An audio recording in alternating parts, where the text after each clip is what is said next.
नमस्कार साथियों।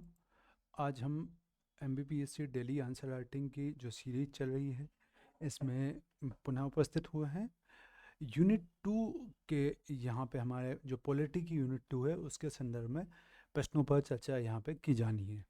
आज जो प्रश्न दिए गए थे यूनिट 2 के सेकंड पोर्शन से दिए गए थे, जिसमें भारतीय राजनीति और इससे संबंधित मुद्दे, इसको प्रभावित करने वाले कारकों के संबंधित मुद्दों की चर्चा हमको करना था।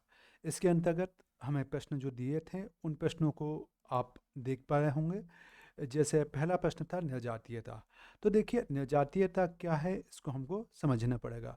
तो निर्जातीयता को समझने का प्रयास करते हैं।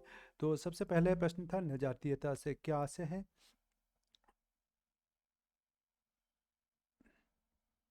सबसे पहला यहाँ पे आपसे प्रश्न पूछा गया था निर्जातीयता से क्या आशय है। तो देखिए निर्जातीयता से आशय एक साझी नस्ल या जनजाति या सांस्कृतिक समूह से है। मतलब ऐसा कोई भी वर्ग, नस्ल, जनजाति समूह जो अपने आप को एक साझे रूप से व्यक्त करता है उसको अपन क्या बोलते हैं, निर्जातीयता। उदाहरण के रूप में जैसे जनजातीय समूह, भिन्न भिन्न जनजातीय समूह, उनकी संस्कृति एक जैसी होती है, उनका एक जैसा कल्चर होता है, उनका एक जैसे रीति रिवाज होते हैं, तो उनको क्या बोला जाता है, निर्जातीयता कहा जाता है। पहली बात, ये पहला प्रश्न देखा। दूसरा अनुच्छेद 342।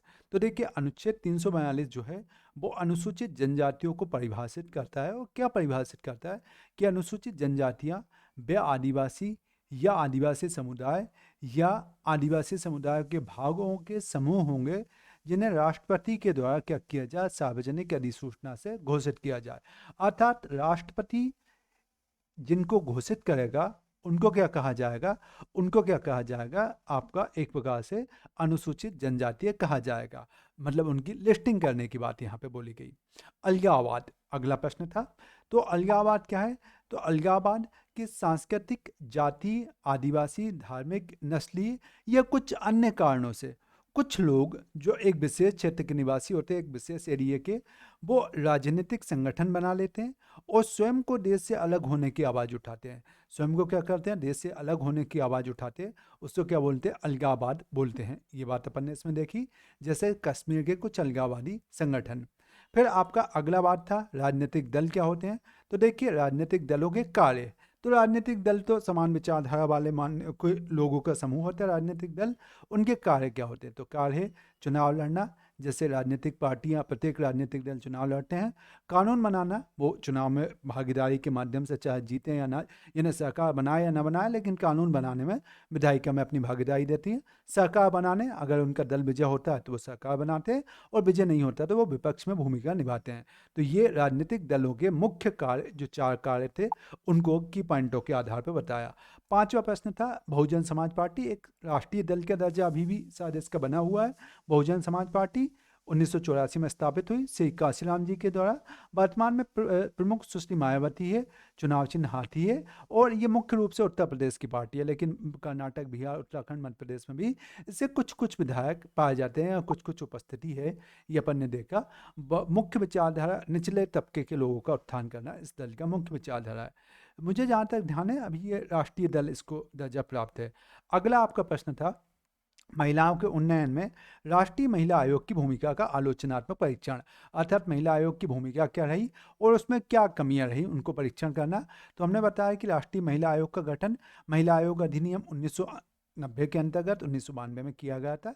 क्या भूमिका थी, तो महिला अधिकारों और हितों की रक्षा में, महिलाओं के विभिन्न कानूनों के क्रियान्वयन में और महिलाओं के विभिन्न क्षेत्रों में भागीदारी बढ़ाने में इसकी मुख्य भूमिका थी।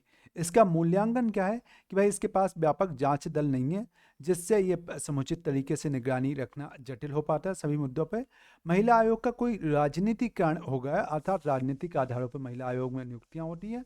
साथ ही साथ कई सारे मामले जो है वो महिला आयोग तक नहीं पहुंच पाते हैं। ये इसके साथ कुछ कमियां, या अपन ने इसका कुछ मूल्यांकन देखा कि भाई वहाँ पे व्यापक जांच दल का ना होना, राजनीतिकरण होना, ये कई मामलों का महिला आयोग तक नहीं पहुँच पाना। अगला यहाँ पे प्रश्न था कि 5वीं अनुसूची और 6ठी अनुसूची, ये आपका जनजाति जो मुद्दे हैं उनसे जुड़ा हुआ, 5वीं अनुसूची और 6ठी अनुसूची में उल्लेखित प्रावधानों को बताना था। तो देखिए संविधान के भाग 10 के अंतर्गत अनुच्छेद 244 में 5वीं और 6ठी अनुसूची के अनुसूचित क्षेत्रों जनजाति क्षेत्रों का प्रावधान शामिल है। अनुसूचित क्षेत्रों जनजाति क्षेत्र जो है उनके प्रावधान इसमें शामिल है।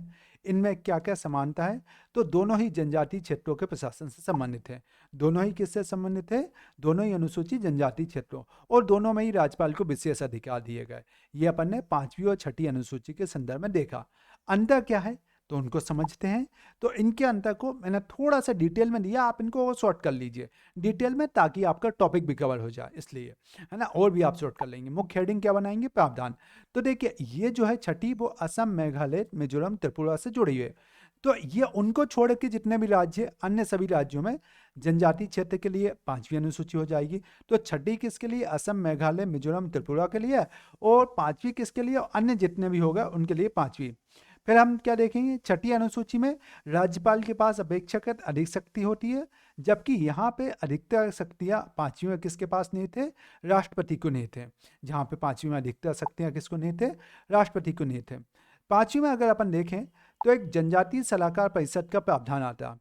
इसमें जिला परिषद और क्षेत्रीय परिषद का बात आती है ना, और जनजातीय सलाहकार परिषद से ज़्यादा भूमिका जिला परिषद और क्षेत्रीय परिषद की होती है। ये बात भी अपन ने यहाँ पे देखी।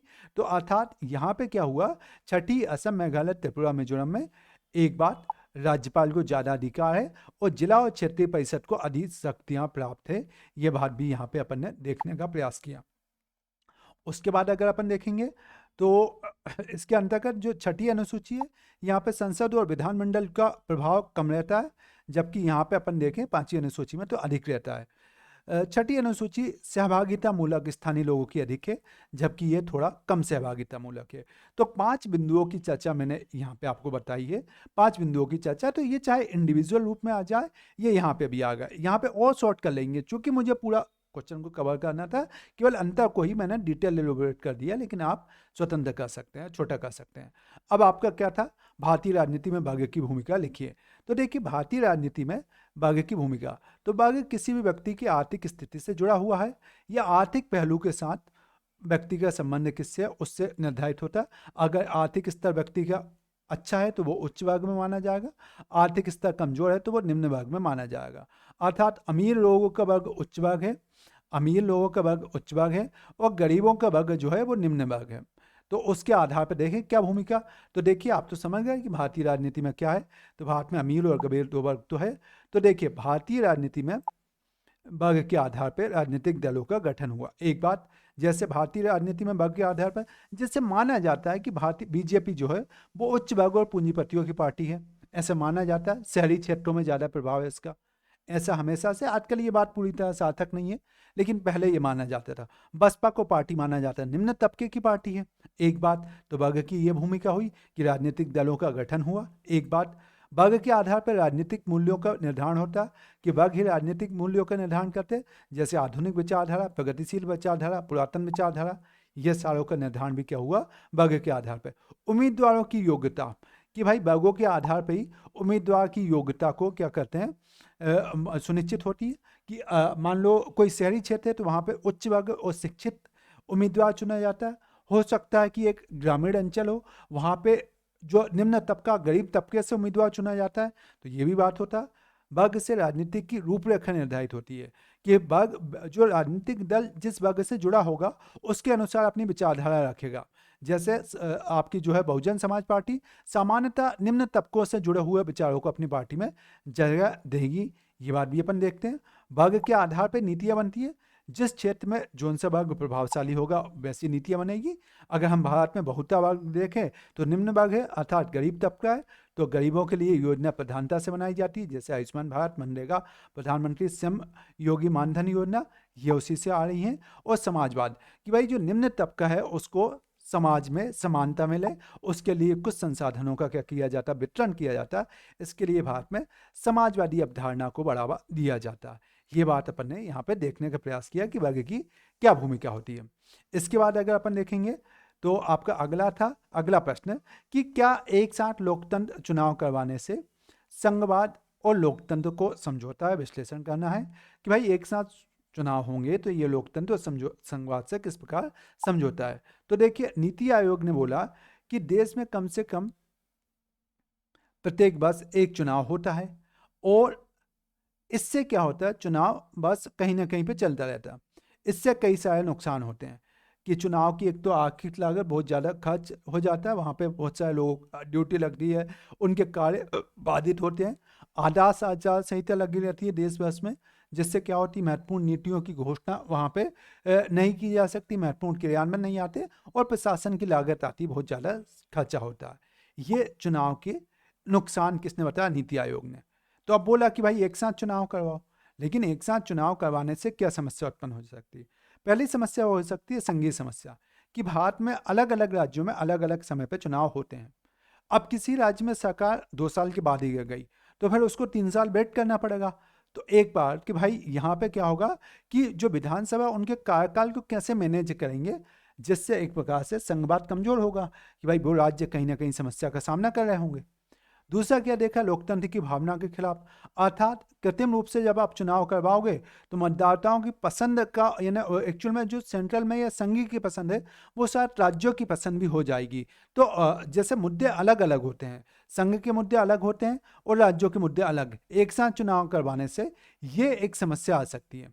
क्षेत्रीय दलों को नुकसान, कि भाई राष्ट्रीय दलों को ज़्यादा वोट मिलने की संभावना होती है, केंद्र की प्रमुख पार्टी को लाभ ज़्यादा हो सकता है और जवाबदेहिता में कमी, क्योंकि अगर सबने मान लिया कि 5 साल में चुनाव होना तो ज़्यादातर 2 3 4 साल तक चुनाव नहीं करेंगे, केवल आखिरी साल में ज़्यादा काम करेंगे, पहले काम नहीं करेंगे।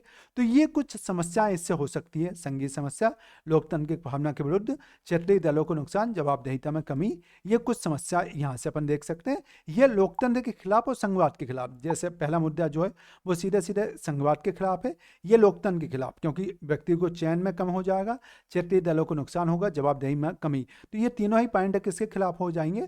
लोकतंत्र के खिलाफ हो जाएंगे। ये बात अपन ने यहाँ पे बताई। क्या विकल्प हो सकता है? तो इसका विकल्प ये हो सकता है, विकल्पों की चर्चा करें तो विकल्पों में चर्चा करें कि भाई जब तक संविधान संशोधन नहीं हो सकता और दूसरे कोई कानून नहीं आ सकते तब तक ये तो मुश्किल है। तो इसके लिए विधि आयोग जैसा सुझाव देता है कि विधि आयोग क्या बोला कि भाई भारत में चुनाव 2 हिस्सों में कर लिया जाए, पहला 2.5 साल में एक बार चुनाव और अगले 2.5 साल में दूसरी बार चुनाव। तो ये बात बोली कि भाई 30 महीने में दूसरी बार चुनाव। तो ये 2 हिस्सों में अगर अपन चुनाव कर लें, एक बार तो लोकसभा के साथ चुनाव और बाकी बचे हुए राज्यों का अगले बार चुनाव करवा लिया जाए तो वो ज़्यादा बेहतर होगा। ये बात नीति किसके द्वारा? विधि आयोग के द्वारा बोली। तो आप अपने कंक्लूजन में इसका ऐड कर सकते हैं। तो ये हमारे आज के प्रश्न थे। मुझे लगता है कि इनको आप देख पाए होंगे और समझने का प्रयास करेंगे। आप सभी का बहुत बहुत धन्यवाद।